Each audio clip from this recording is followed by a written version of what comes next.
নমস্কার। আগামী 7ই সেপ্টেম্বর শনিবার চতুর্থী দিবা 2:14 থেকে কিন্তু শুরু হবে চতুর্দশী, এবং ওই দিন আমরা সাধারণত জানি সিদ্ধিদাতা গণেশের পুজো। এই পুজো কিভাবে আমরা করব, তার মন্ত্রটা কি, সেটা আমি আজ তোমাদের কাছে বলছি।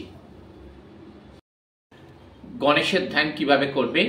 ওং খর্বং স্থূলং তনুং গজেন্দ্র পতনং লম্বোদরং সুন্দরম প্রসন্দোন্মদগ্ধলুব্ধং মধু পবালোলকণ্ডস্থলম দন্তাঘাত বিদ্যাতিতারিরুদ্ধিরৈ সিন্দুর শোভাকারম বন্দে শৈলসুতসুতং গণপতি সিদ্ধিপদং কামোদনং।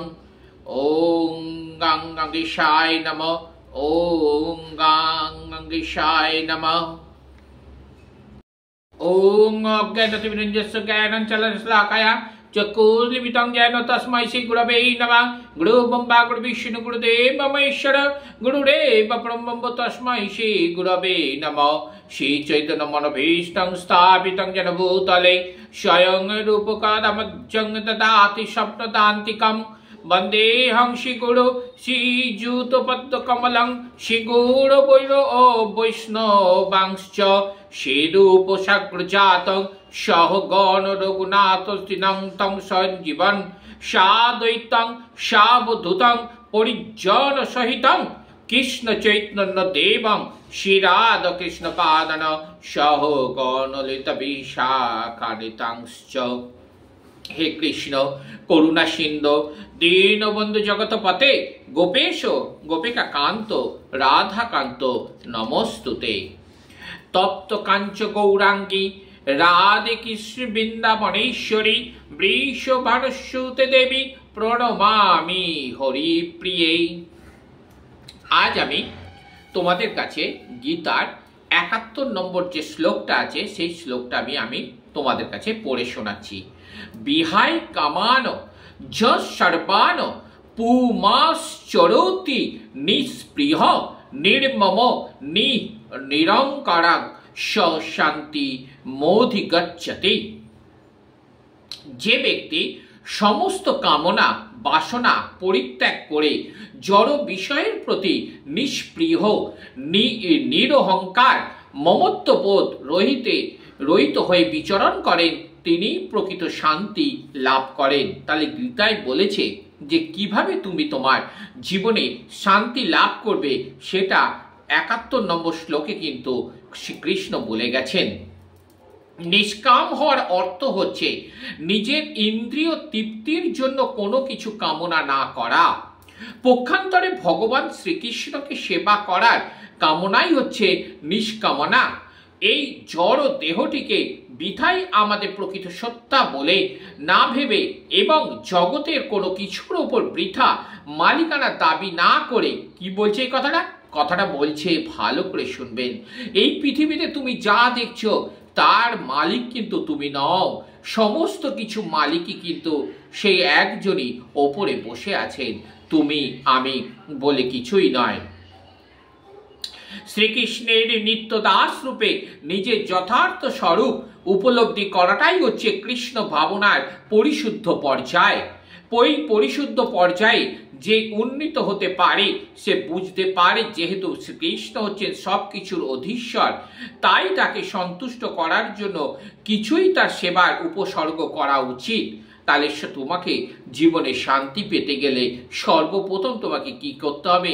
শ্রীকৃষ্ণকে কিন্তু তোমাকে তুষ্ট করতে হবে, শান্ত করতে হবে। কুরুক্ষেত্রের যুদ্ধের প্রারম্ভে অর্জুন নিজের ইন্দ্রিয় সুখ ভোগ করার উদ্দেশ্যে যুদ্ধ করতে নারাজ হয়েছিলেন। তাহলে যখন কুরুক্ষেত্র যুদ্ধ শুরু হয় তখন অর্জুন নিজের কামনা বাসনায় তিনি কি করেছিলেন না, তার ইন্দ্রিয় সুখ ভোগ করতে চেয়েছিলেন, এবং যার ফলে তিনি কুরুক্ষেত্র যুদ্ধ করতে নারাজ হয়েছিলেন। কিন্তু ভগবানের কৃপার ফলে তিনি যখন পরিপূর্ণভাবে কৃষ্ণ ভাবনায় হলেন, তখন ভগবানের ইচ্ছা অনুসারে তিনি যুদ্ধ করতে প্রস্তুত হলেন। তখন শ্রীকৃষ্ণ তাকে বোঝালেন যে তুমি কেন যুদ্ধ করছো না এবং তোমাকে কেন যুদ্ধ করতে হবে, তার সমস্তটাই কিন্তু শ্রীকৃষ্ণ তার একমাত্র পরম শিষ্য অর্জুনকে বলেছিলেন বা বুঝিয়েছিলেন। নিজের জন্য যুদ্ধ করার ইচ্ছা অর্জুনের ছিল না, কিন্তু ভগবানের ইচ্ছার কথা জেনে সেই একই অর্জুন যথাসাধ্য বীরত্বের সঙ্গে যুদ্ধ করেছিলেন। ভগবানকে সন্তুষ্ট করার বাসনাই হচ্ছে বাসনা রহিত হওয়ার একমাত্র উপায়। কোন রকম কৃত্রিম উপায়ে কামনা বাসনাগুলিকে জয় করা যায় না। জীব কখনোই ইন্দ্রিয়ানুভূতি শূন্য অথবা বাসনা রহিত হতে পারে না। তবে ইন্দ্রিয়ানুভূতি ও কামনা বাসনার বন্ধন থেকে মুক্ত হওয়ার জন্য তাদের বৈশিষ্ট্য পরিবর্তন করে যথাযথভাবে প্রয়োগ করতে হবে। জড় ও জাগতিক বাসনা শূন্য মানুষ অবশ্যই বোঝে যে সবকিছুই শ্রীকৃষ্ণের এবং সেই জন্য তিনি কোনো বিষ্ণুর ওপরে মালিকানা দাবি করেন না, কোনো কিছুরই ওপর তিনি দাবি করেন না যে এই জিনিসটা আমার, এই জিনিসটা আমার, ওটা আমার, সেটা আমার, এই দাবিটা কিন্তু কখনো করেন না।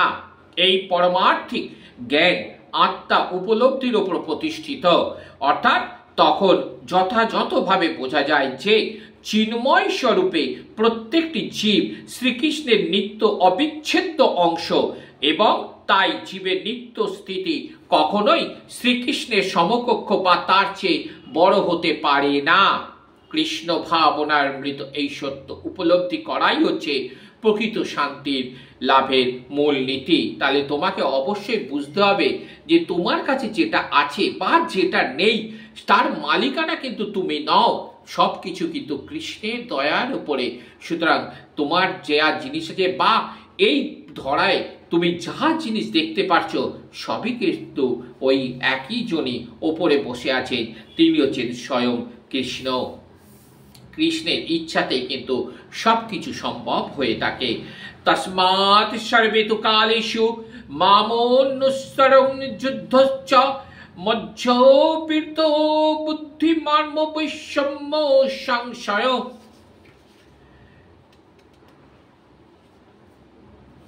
মাং হিং পার্থ ব্যাপ্রসৃত হেয় পিষ্যু পাপজ্জনয় স্ত্রিয় বৈশ্যাস্তত শূদ্রাস্তেপি জান্তি পরাং গতিম কিং পূর্ণ ব্রাহ্মণ পুণ্যা ভক্তা রাজ্যস্বয়স্ততা অনিত্য সুখম লোকমিমম প্রাপ্য ভাজস্ব মম। ওম বিষ্ণু ওম বিষ্ণু ওম বিষ্ণু অক্তদেতু পাদং শক্তি রূপেণ সংস্থিতা নমো তস্যৈ নমো তস্যৈ নমো তস্যৈ নমৈ নমঃ। অখণ্ডদিম রঞ্জস্য জ্ঞানঞ্চন শ্লাকয়া চক্ষুর্লিমিतं জ্ঞান তস্मै শ্রী গুরবে নমঃ। গুরু ব্রহ্মা গুরু বিষ্ণু গুরুদেব মহেশ্বর গুরুদেব ব্রহ্ম তস্मै শ্রী গুরবে নমঃ। মা গো, সবাইকে সুখে শান্তিতে রেখো, সবাইকে বিপদের হাত থেকে রক্ষা করো মা।